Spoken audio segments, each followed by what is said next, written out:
sasabihan. Bukas ng alas 7 sa dating tagpuan.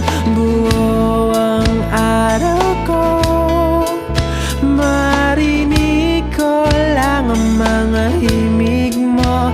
Hindi ko man alam kung nasan ka. Wala man tayong komunikasyon. Maghihintay sa'yo buong magdamag, dahil ikaw ang buhay ko. Kung inakala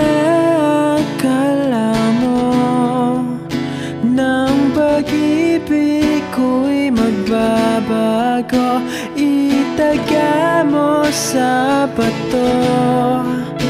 Dumaan man ang maraming Pasko, kahit na di mo nabot ang sahig, kahit na di mo na ako marinig, ikaw pa rin ang buhay ko.